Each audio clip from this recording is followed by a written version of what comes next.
In Episode 7, we discussed the history of the Illuminati along with its most prominent leaders, Shibadi Zevi, Jacob Frank, and Adam Weishaupt. All three men were occultists and pedophiles who encouraged their own adherents to follow them in the path of ritualistic sexual debauchery in order to gain power and spiritual liberation. The rituals developed by these occultists became secret knowledge that could only be accessed by progressing through ranks and degrees within certain secret societies. The late 19th century gave rise to many such secret orders, including the Rosicrucians and the Hermetic Order of the Golden Dawn. But the secret society which we will discuss in this episode is Ordo Templi Orientis, meaning the Order of the Templars of the East. Ordo Templi Orientis, or OTO, started as essentially a knockoff of the Freemasons. However, one very powerful individual rose to prominence within the OTO and reconstructed its rituals using a system of sex magic. The man's name was Aleister Crowley. Born in England in 1875, Crowley firmly rejected the Christian faith of his parents. In his youth, Crowley identified himself with the beast spoken of in the biblical book of Revelation. He wrote, quote, "It was just after I had been chastised for attempting to sexually corrupt another one of the schoolboys who had visited my house during one of the school holidays that I realized that I had become obsessed and fascinated with those who were the enemies of heaven." The young Crowley fantasized of torture and blood. Reminiscing about his childhood around 11 years old, Crowley wrote, quote, "I caught a cat, and having administered a large dose of arsenic, I chloroformed it and hanged it above a gas jet. I stabbed it, cut its throat, smashed its skull, and when it had been pretty thoroughly burnt, I drugged it and threw it out of the window so that the fall might remove the cat's 9th life." He began to engage in activities that he believed would endow him with the powers of the prophesied beast of the book of Revelation. These activities included trying to get other schoolboys to engage in sodomy with him. Later in life, Crowley wrote, quote, "Pederastic passions among schoolboys do no harm. Further, I think them the only redeeming feature of life at public schools." As he reached adulthood, Aleister Crowley began communicating with demons. One such communication took place in Cairo, Egypt, while he was on his honeymoon with his new wife, Rose. According to Crowley, on March 16th of 1904, the couple spent the night in the king's chamber of the Great Pyramid of Giza. Rose is said to have entered into a trance and invoked the name of the god Thoth, after which she informed Aleister that Horus was waiting to speak to him through his messenger, Aiwass. Crowley went on to begin receiving through this demonic messenger an inspired text called the Book of Law, known by its Latin name Liber al-Vallegis. This book became the primary scriptural text for a new religion formed by Crowley called Thelema. The primary message of this Book of Law is the instruction, "Do what thou wilt." Crowley explained that Thelemite practitioners must seek to live according to the true will of his higher self. This higher self is actually a guardian angel or demon unique to each individual. In order to be able to communicate with this personal demon, a person must be liberated from all inhibitions, particularly restrictions on sexuality. The focus of the religion of Thelema is to help practitioners engage in spiritual quests that enable them to break through those restrictions so that he or she can be of one mind with his higher self. Crowley taught that the way to communicate with one's personal demon was to reach higher states of mind, trances that could not be easily achieved. And the best way to reach those special trance states, to be able to converse with one's demon, was through forms of ritual sex magic. After Crowley had attained the highest degrees within Orthodox Freemasonry, as well as within an irregular Masonic group called the Hermetic Order of the Golden Dawn, he was approached by the leader of Ordo Templi Orientis. Crowley was initiated into the OTO and rapidly ascended through the degrees. In a short period of time, Crowley was granted the authority to revise the order's ritual system, and that is when Crowley integrated his Thelema religion into the OTO's ritual system.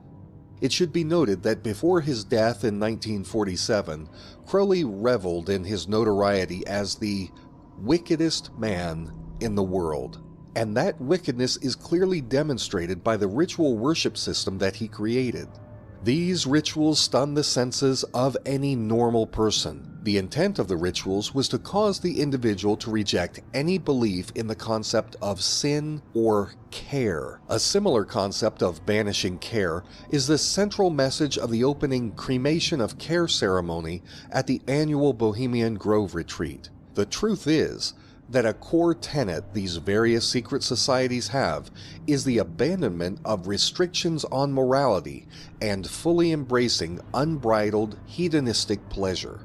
In early 2016, while investigating a network of child porn traffickers in Australia, I discovered that several of the individuals were linked to the Australian branch of Ordo Templi Orientis. My research led me to a woman named Dr. Raina Michelson of the Child Sexual Abuse Prevention Program.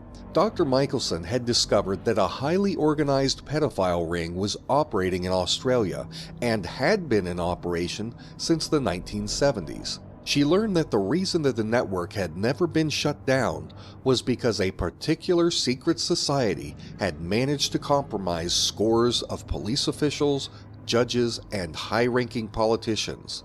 Dr. Michelson had personally interviewed many child abuse victims who, quote, independently pointed to certain individuals, very high-profile individuals, and what we believe we are looking at here is a serious network of pedophiles operating in Victoria.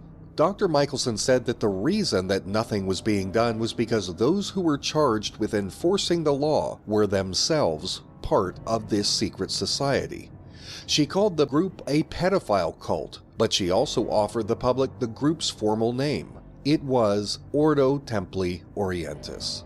Dr. Michelson referred to the OTO's Book of the Law and said, quote, verses talk of blood rituals using children, of eating flesh, the sacrifice of a child, the killing and torture of others, and uninhibited love without restraint.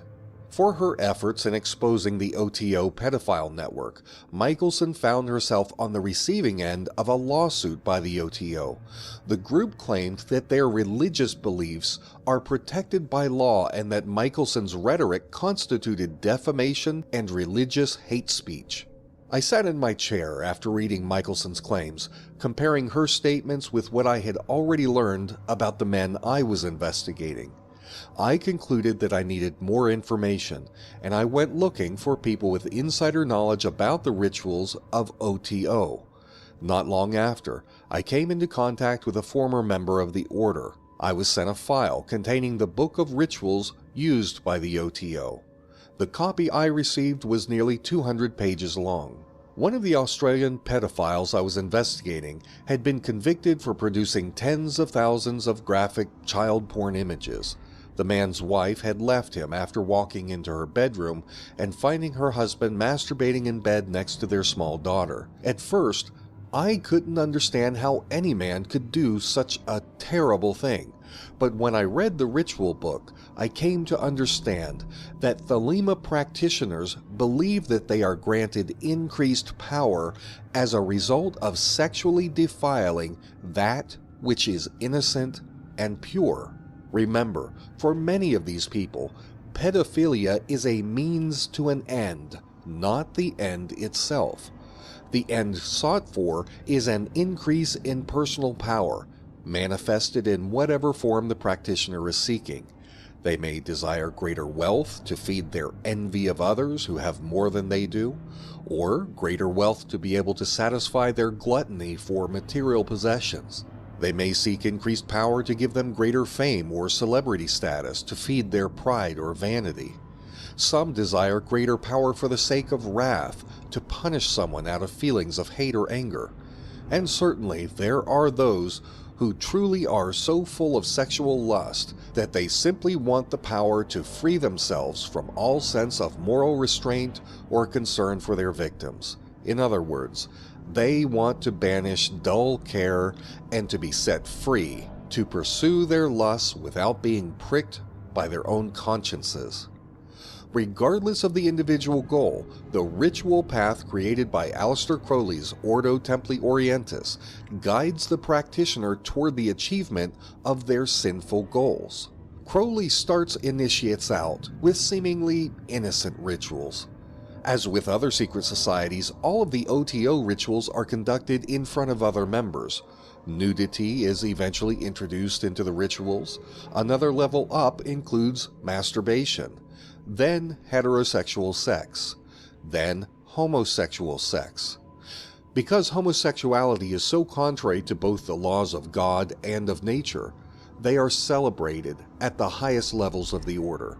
When we consider how much homosexual activity takes place among the rich and powerful in Hollywood, Washington, D.C., and other centers of power and influence, such as at the Bohemian Grove, we can see that these wicked people are engaging in the practice not so much out of a personal taste for gay sex, but because the act is supposed to bring the person greater personal power through the generation of the energies released. Then things suddenly begin to make sense when looked at in this context.